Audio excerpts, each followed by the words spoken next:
Hey everyone, Cynthia here at the Nameless Homestead, back with another video this lovely Sunday morning, and this one's definitely going to be pretty interesting. This past week, our washing machine took a dump, and unfortunately it's going to be almost 2 weeks before we are able to get the new one in. So that means I'm going to be showing you guys how to do struggle laundry. Now this is something I haven't had to do in nearly a decade. Back when I was a very poor single mother living in an apartment in the city, I could not afford coin-operated laundry, and getting to a laundromat was very difficult with a small baby and a bus ride practically across town. I, however, was very blessed to be in an online forum with a bunch of super hippie, crunchy people, and one of the mothers there actually taught me how to do this. So this goes beyond homesteading. This is a skill anyone, no matter where you live, can and should learn.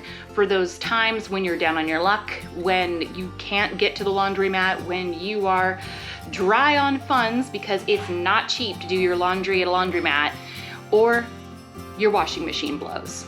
So let's go over the tools we'll need. All you really need to do laundry is a 5-gallon bucket with a lid, some detergent, some laundry of course, and a plunger. This tool right here is optional. This plastic is thin enough that you can cut a hole through it with a box cutter, a steak knife, pocket knife, whatever you have and what works for you. However, because I do have this tool, I fully intend to use it. My husband has informed me that this is a hole saw bit, and this is in the 44mm size. So obviously a 5-gallon bucket's not going to do a ton of laundry at once, but if you do have bigger ticket items, like for example, last week one of my kiddos had an overnight accident, you can also just do this in a bathtub. Now our first step is to pop that hole in the lid of the 5-gallon bucket. You want your hole wide enough that it just fits over the handle of your plunger. If you make it the hole too big, when you put the plunger inside the bucket and you go to stir up the laundry, water can come out through the hole. So make it just big enough to be able to easily slip the plunger handle in and out of it.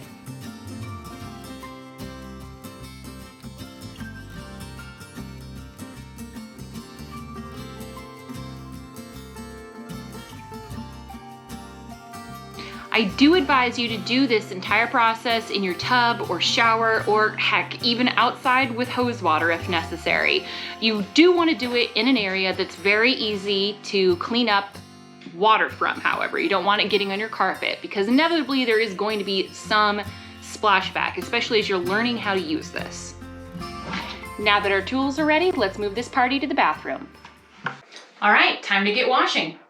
Set the plunger in the bucket.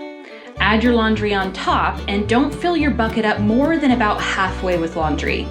You don't want to overstuff. You need space for the items to agitate. Fill the water until the water line is a little bit above the level of laundry, and add a small amount of detergent. The amount you use will vary between brands and concentration, but I'm using a very basic, inexpensive detergent that isn't super concentrated, and I feel about a 1/4 cup of detergent here is plenty. Now it's time to pop on the lid and get to washing. This is the hard work part. The reason we are using a plunger for this is because the shape of the base of the plunger is large enough to lift and move the laundry within the bucket. The movement here is meant to lift and stir the laundry. This is also why you set the plunger in first and add the laundry on top. You want to keep the head of your plunger under the laundry so that you can lift and agitate the laundry. I'm going to do this for about 10 minutes and then we'll get to the rinse cycle. All right, let's check the water and see how well we've done. Okay.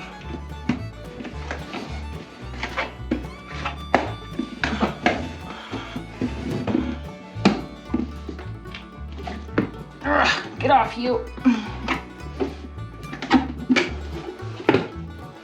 Oh my gosh. You guys, that water is pretty dirty. Look how well this actually cleaned this. Look how much dirt it got out. Now, in fairness, some of these items are super dirty kids' clothes and hand towels, cleaning hand towels. So that definitely adds to the ick factor, and also the reason why I was not ready to wait for those things to be washed. Let's dump out this icky water, fill it up with fresh, and do a rinse cycle.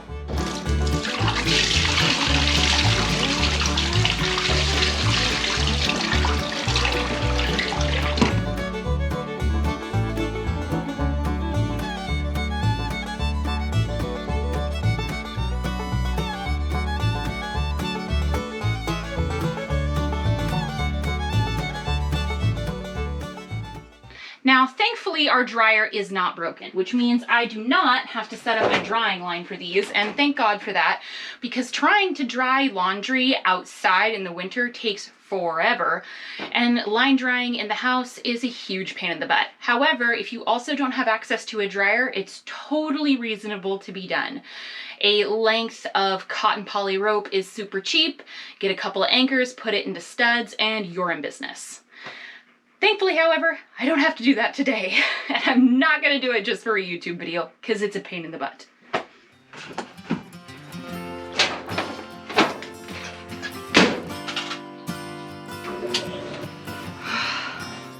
Life is not always sunshine and roses and daisies. Sometimes stuff happens, like your washing machine breaks down, or you're short on money that month, and coin-operated laundry is actually probably the most expensive way to do laundry. But in my experience, doing this like I did back in 2006, 2009, really made me a stronger person and taught me an actual skill, like most struggle bus things are. These are skills of helping you get through the leaner times. And I really genuinely feel like all of that experience made me a stronger person, so that when you come into bumps in the road like this, it's not the end of the world. You know what to do to get through until there are better days ahead. Honestly, I think the hardest part of it all was how ashamed I felt, and how I felt that not being able to afford simple things like doing laundry in a washer and dryer made me feel less than. Now, at the time, I was able to remedy that psychological and emotional block through that same online forum that I had access to that taught me how to do this in the first place. But I think there's a lot of people out there who are in similar situations, for short-term or long-term situations, where they don't have that level of support. So in order to combat that, I would love to hear about those situations where you had to make do, pull up the bootstraps, and ride the struggle the best you could down in the comments below. I really genuinely think that by keeping an open dialogue about moments like these, we can help people to not feel alone in their experience and to not feel weird or ashamed by it.